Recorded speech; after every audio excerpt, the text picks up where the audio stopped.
तो ओम नमः शिवाय, श्री शिवाय नमस्तुभ्यम, जय श्री महाकाल। जी हाँ भक्तों, क्या आपका भी जो बच्चा है उसका जो मन है वो पढ़ाई लिखाई में बिल्कुल भी नहीं लगता।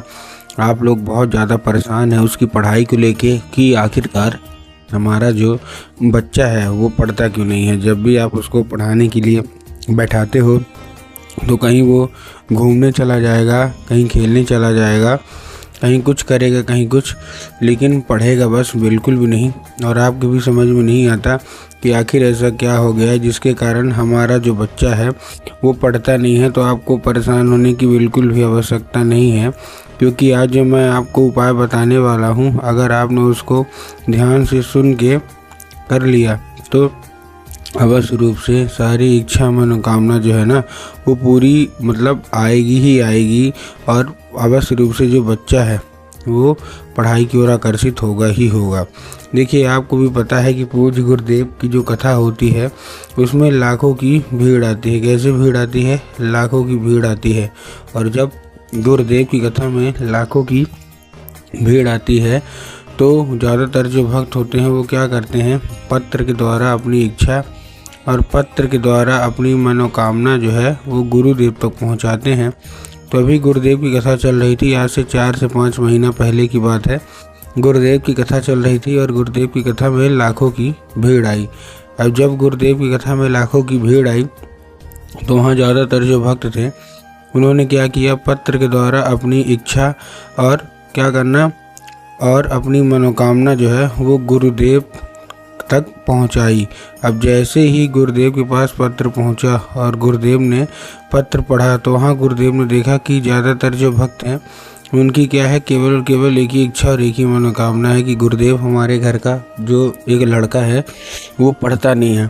किसी का लड़का है, किसी का लड़की है, वो पढ़ता नहीं है। हमने बहुत ज़्यादा प्रयास किया उसको पढ़ाने के लिए कि पढ़े, लेकिन वो बिल्कुल भी नहीं पढ़ता। वो कहीं घूमने चला जाएगा, कहीं खेलने चला जाएगा, कहीं कुछ करेगा, कहीं कुछ, लेकिन पढ़ेगा बस बिल्कुल भी नहीं। कृपया करके कोई उपाय बता दें ताकि अवश्य रूप से हमारा जो बच्चा है वो पढ़े। अब जैसे ही गुरुदेव ने ये देखा, क्योंकि उस पत्र में ये भी था कि गुरुदेव हमने क्या कुछ नहीं किया, बहुत अच्छे उसको स्कूल में डाल के रखा है, बहुत अच्छा उसको कोचिंग ट्यूशन दे रहे हैं, हर एक तरह की सुख सुविधा दे रहे हैं, लेकिन फिर भी बात जब पढ़ाई की आती है ना तो बिल्कुल भी नहीं पढ़ता। कृपया करके कोई और उपाय बता दें। अब जैसे ही गुरुदेव ने क्या किया, उपाय बताया, देखा, तब गुरुदेव ने 2 से 3 उपाय बताए और कहा केवल और केवल ये उपाय कर लेना, तुम्हारा जो भी बच्चा है अवश्य रूप से पढ़ाई की ओर आकर्षित होगा ही होगा। अब जैसे ही गुरुदेव ने उपाय बताया तो लोगों ने जा जाके इस उपाय को घर में करना शुरू कर दिया। अब जैसे ही लोगों ने जा के इस उपाय को घर में करना शुरू कर दिया, वही लोग गुरुदेव की कथा में मात्र 1 से 1.5 महीने के बाद वो गुरुदेव की कथा में वापस आए। अब जैसे वो गुरुदेव की कथा में वापस आए तो उन्होंने क्या किया, फिर से एक बार गुरुदेव को पत्र लिखा। कौन सा? ये वाला जो पत्र था ये गुरुदेव को धन्यवाद के रूप में पत्र था कि गुरुदेव धन्य हो आपका, आपके द्वारा बताया गया उपाय हमने कर लिया है, हमारी सारी इच्छा मनोकामना पूरी हो गई है, आपका कोटि कोटि धन्यवाद। क्यों? क्योंकि हमारा जो बच्चा है ना वो बिना कुछ बोले, बिना कुछ कहे, केवल और केवल पढ़ाई ही पढ़ाई करता है, आपका कोटि कोटि धन्यवाद। तो देखिए, जो लोग भी मेरी आवाज़ सुन रहे हैं ना, अगर आपको भी जानना है कि आखिर ऐसा कौन सा उपाय है जिसको करने मात्र से इच्छा मनोकामना पूरी हो जाती है, तो चलिए हम बताते हैं आपको आज की इस वीडियो के माध्यम से कि आपको करना क्या है। तो बस उपाय ध्यान से सुन के अच्छे से करिएगा ज़रूर।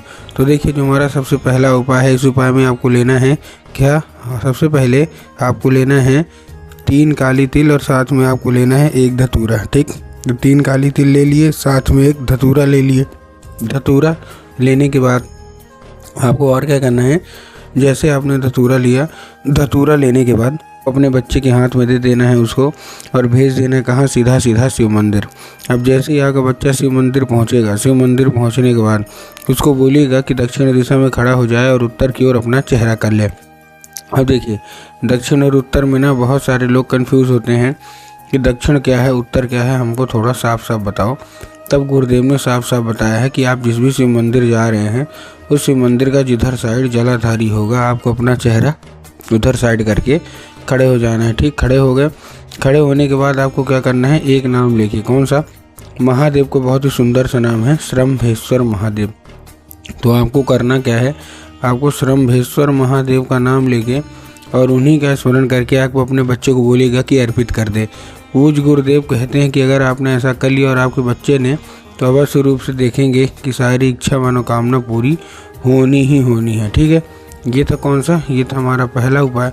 अब हम चलते हैं अपने दूसरे उपाय की ओर। अब देखिए जो हमारा दूसरा उपाय है, इसमें जितने भी माताएं हैं उनको ये उपाय करना है। तो जितने भी माताएं हैं उनको कैसे उपाय करना है, इस उपाय को करने के लिए आपको सबसे पहले क्या चाहिए, आपके घर में माता सरस्वती की फ़ोटो या मूर्ति होना अति अनिवार्य है।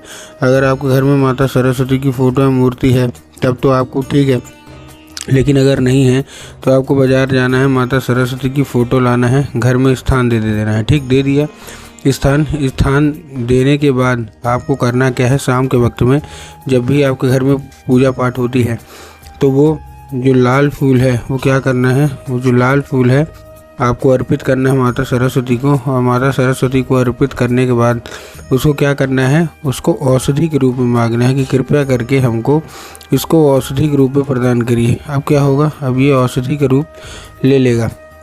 अब जैसे ही औषधि का रूप लेगा, आपको बच्चा उसी रात जब खाना पीना खा के सो जाएगा, तो जब आपको बच्चा खाना पीना खा के सो जाए तो आपको लाल फूल उठाना है और अपने बच्चे के माथे पे 2 से 3 बार आपको क्या कर देना है, फेर देना है बस।